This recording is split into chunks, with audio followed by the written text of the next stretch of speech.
এরকম যে এই দজা ভাঙ্গা দেশ চালায়, এমনি ২ বছর দেশ চালায়, নির্বাচন দিলে তো আওয়ামী লীগ মনে হয় ২০০ আসন পাই নির্বাচিত হইবে। আওয়ামী লীগের ছাড়া তো নির্বাচন কেউই করবো না। আপনার এই আমরা যাই পাবলিকে বলা বলি করি, সর্বশেষ যারা নির্বাচন করব বা রাজনৈতিক ভাবে বড় দল জামাত বিএনপি, এরা দেখবেন আপনি আওয়ামী লীগ ছাড়া নির্বাচন তো করবো না। মুক্তিযুদ্ধের জন্য সবচেয়ে বড় অবদান রাখছে আওয়ামী লীগ। সব দলই আছে, তবে আওয়ামী লীগের অবদান তো অস্বীকার করা যাবে না। ১৬ই ডিসেম্বর আমাকে বাঙালি জাতির বিজয় দিবস, ওই হিসাবে তো আমরা সবাই খুশি। তবে অনেকেই তো আছে এই ১৬ই ডিসেম্বর বিজয় দিবস এটা মানতে রাজি না। আবার ৭১ সালের মহান মুক্তিযুদ্ধ যে স্বাধীনতা অর্জন করছে এই বাঙালিরা রক্ত দিয়া, ইজ্জত সম্মান দিয়া, অনেকে আছে এটা মানে না। যারা আপনার এই ২৪ সালের দোহাই দিয়া এই ১৬ই ডিসেম্বর বিজয় দিবস, ৭১-এর মহান মুক্তিযুদ্ধ এগুলো আড়াল করতে চায়, আমরা আমার অন্তর থেকে তাগরে ঘৃণা করি। ঠিক আছে? সবচেয়ে কষ্টের বিষয় হচ্ছে যারা ৭১ সালে যুদ্ধের বিরোধিতা করছে, তারা বিজয়ের র্যালি বাই করে, বিজয় দিবস পালন করে। অথচ যুদ্ধে সরাসরি যারা পক্ষ আছিল, যুদ্ধ করছে, এই নিজেদের জীবন দিছে বা একদম গুরুতর ভূমিকা পালন করছে, তারা আজকে মানে এই বিজয় দিবস পালন করতে পারে না দেশের বাইরে। এটা আসলে একটা খারাপ দিক আমি মনে করি। আপনার এই যারা কয় যে ৭১ সালে পূর্ণাঙ্গ স্বাধীনতা হয় নাই, তারা মূলত হচ্ছে কি আপনার ওই এই পাকিস্তানের দালাল। এরা পাকিস্তানের দালাল। এই পাকিস্তান এই যুদ্ধের সময় এই দেশের কিছু লোক রাইখা গেছে তাগো নিজস্ব বীজ। এরা হইলো ওই ওই পাকিস্তানের বীজ, জন্য পাকিস্তানের পক্ষে কথা কয়।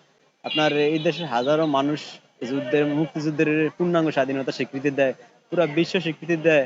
আর ২-৪ জন মন্ত্রী এমপি নয়া, এরা স্বীকৃতি দেয় না। তার মানে এগোর তার কিছু ডিপেন্ড করে না। বা এরা হইলো আসলে ওই পাকিস্তান মন্ত্রী। আপনার অনেকেই বলে যে দেশ পাকিস্তানই ভালো আছিল, ঠিক আছে, পাকিস্তান সময় ভালো আছিল। তো তাইলে এই দেশে যুদ্ধ করছে কোন দুঃখে? যুদ্ধ তার দরকার ছিল না ভাই। কারণ আপনারা যদি তলে তলে পাকিস্তানের জন্য এতই আপনাকে আবেগ উতরায় পড়ে, তাহলে যুদ্ধ করছেন কি লিগে? যারা এইসব কথা বলেন যে ৭১ পূর্ণাঙ্গ স্বাধীন হয়নি দেশ, তারা মূলত ওই পেয়ারে পাকিস্তান। এরা হইলো পাকিস্তান মন্ত্রী এও কথা। এরা কি কইলো না কইলো সেটা বিষয় না, এরা ওই পাকিস্তানের এজেন্ডা। ভারত তো ভারতের দৃষ্টিতে বলে যে ভারতের বিজয় দিবস। ভারত তো ওই জায়গা থেকে বলে যে হয়তো মুক্তিযুদ্ধের সময় ভারত আমাদের শেল্টার দিছে, অনেকের ওই দেশে নিয়ে ট্রেনিং দিছে বা যুদ্ধের সাহায্য সহযোগিতা করছে, অস্ত্র দিছে, নিজেদের শক্তি যোগান দিছে। এই ভারতে এই জায়গাতে বলে এরি তাগো স্বাধীনতা, কারণ যেহেতু বাংলাদেশ স্বাধীন হয়েছে তাগো অবদান আছে। ওই জন্য হয়তো বলছে ভারতের প্রধানমন্ত্রী যে তাগো ভারত আমগরে স্বাধীন করে দিছে, এটা ভুল হইব, কিন্তু আমরা ভারত আমগরে একটা বড় একটা শক্তি যোগান দিছে। কথা অবশ্যই আছে। এই অনেক নতুন মুখ দেখা যায় যে বিজয় উল্লাস করে। আবার যারা বিগত সময়ে বিজয় দিবসে উল্লাস করতে আনন্দ করতো, তারা আবার নাই। একটা অবশ্যই তো একটা গ্যাপ আছে। আপনার আমরা আসলে সব সময় আমরা যা চাইছি তা কিন্তু হয় না এই দেশে। এই আমরা হইলাম গিয়ে আফসোস আর মানে জাতি হিসেবে দুর্ভাগ্য। এটা আমাকে দুর্ভাগ্যই। আমরা সবসময় চাইছিলাম যে বাংলাদেশে একটা শক্তিশালী সরকার থাকুক, জবাবদিহিতামূলক সরকার থাকুক, শক্ত একটা বিরোধী দল থাকুক। একজনের পরে একজনের সরকার হোক, মানে একটা জবাবদিহিতা যেহেতু থাকে। কিন্তু বাংলাদেশে এই জিনিসটা কোনো সময় থাকে না। সবাই সবার একত্ব প্রকাশ করতে চায়। ঠিক আছে? আমরা তো সবসময় বলতে আমরা একটা কথা স্পষ্ট জানি যে ধরেন এই দেশের প্রধানমন্ত্রী তো আমি হব না, আপনি হবেন না। কারণ এই চান্স এই দেশে নাই। এই দেশে তো প্রধানমন্ত্রী ওই ২ ফ্যামিলি থেকে হইব। যেহেতু এরা ২ ফ্যামিলির লোকে এই দেশ চালাইবো, এই দেশে কন্ট্রোল করব। একজনের পরে একজনে যদি ক্ষমতা আসে তো আর এই তো হিংসা প্রতিহিংসা থাকে না। ঠিক আছে? এই যে এত হিংসার প্রতিহিংসার ফসল আজকের এই অবস্থা। যেমন মুক্তিযুদ্ধের জন্য সবচেয়ে বড় অবদান রাখছে আওয়ামী লীগ। সব দলই আছে, তবে আওয়ামী লীগের অবদান তো অস্বীকার করা যাবে না। অথচ এরকম একটা বিজয় দিবস আওয়ামী লীগ আজকে নাই। তো এই জন্য আওয়ামী লীগও দায়ী, অনেকেই দায়ী। তো এই যে আওয়ামী লীগ বা বাংলাদেশ একটা বড় শক্তি নাই, একসাথে উদযাপন করতে পারে না, এটাই ব্যর্থতা কার? হ্যাঁ, গই তো ব্যর্থতা। এই পর্যন্ত পৃথিবীতে যত দেশ স্বাধীন হয়েছে, দেশের কিন্তু মহানায়ক একজনই থাকে। ঠিক আছে? অনেকের অবদান থাকে। শুধু কি শেখ মুজিবের অবদান আছে বা জিয়াউর রহমানের অবদান আছে? অনেকের আছে। অনেকে ধরেন নিজের টাকা দিছে, জীবন দিছে, অনেকে যৌবন দিছে, অনেক নারীরা ধর্ষিত হয়েছে। এই দিক দিয়ে কিন্তু প্রত্যেকটা মানুষই যে সঙ্গে যুদ্ধের পক্ষে আছিল, সবাই এক হিসাবে বীর মুক্তিযোদ্ধা। ঠিক আছে? কেন শুধু একলা শেখ মুজিবের অবদান নাই, তারপরও কিন্তু একজন দলীয় নেতা থাকে, অধিনায়ক থাকে। ঠিক আছে?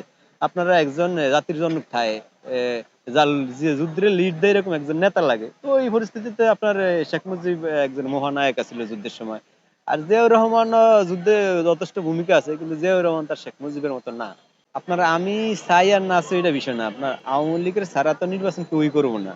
আপনার এই আমরা যাই পাবলিকে বলা বলি করি, সর্বশেষ যারা নির্বাচন করব বা রাজনৈতিক ভাবে বড় দল জামাত বিএনপি, এরা দেখবেন আপনি আওয়ামী লীগ ছাড়া নির্বাচন তো করবো না। করবো না, তো বহির্বিশ্বের কি জবাব দিব যে আওয়ামী লীগের মতন বৃহৎ একটা দল নির্বাচনে নাই, তার জন্য জবাবদিহিতা করতে হইব না। আবার যদি আওয়ামী লীগের নির্বাচনে না রাখে তাহলে তো আপনার এই এ, ভারতের মন পাইবো না, ঠিক আছে? ভারত আমেরিকার মন পাইবো না। আর আপনার সব সময় এই দেশের নেতারা যতই লেকচার দেখ ভারতের এন্ট্রিতে বা ভারতের বিরুদ্ধে, নিশ্চয় নিশ্চয় ঠিকই ভারত মেনটেন করে চলে, ঠিক আছে? এই দেশের নেতাকে চরিত্র হচ্ছে আপনার উপরে দিয়ে সৌদি আরব আর ভিতরে হচ্ছে আমেরিকা। আপনি যতই বলুক, বাংলাদেশের নেতারা খুব চালাক। দেখে যে বর্তমানে বাংলাদেশে 80% মানুষ ভারতের বিরুদ্ধে, এই জন্য ওই ভারতের বিরুদ্ধে বক্তব্য দেয় জনপ্রিয় অনেক লেগে, আসলে নিচে নিচে এরা ভারতের আগে মেনটেন করে, ঠিক আছে? তো এই ক্ষেত্রে ভারত তো চাই যে আওয়ামী লীগ নির্বাচনে আসুক। ওই হিসাবে আওয়ামী লীগ ছাড়া তারা নির্বাচন করবো না কেউ, যত কথাই কোন আওয়ামী লীগ নিয়ে নির্বাচন করবো। আর এই সরকার যে হিসাবে দেশ চালায় বা দেশে যে মেরুদণ্ড ভাঙ্গা, অর্থনীতির গতি মানে কম, সব মিলে তো এই সরকারই দায়ী। মানুষের যে মুভমেন্ট বর্তমানে, মানুষ যা কি করে, সাধারণ মানুষ, এদেশে তো সাধারণ মানুষ বেশি, তারা যেমি যায় ওই দিকেই ফল রেজাল্ট হয়। সাধারণ মানুষ আগে কয় আগের সরকারই ভালো ছিল। তাহলে তো এরকম যে এই দজা ভাঙ্গা দেশ চালায়, এমনি 2 বছর দেশ চালায় নির্বাচন দিলে তো আওয়ামী লীগ মনে হয় 200 আসন পাই নির্বাচিত হয়েছে।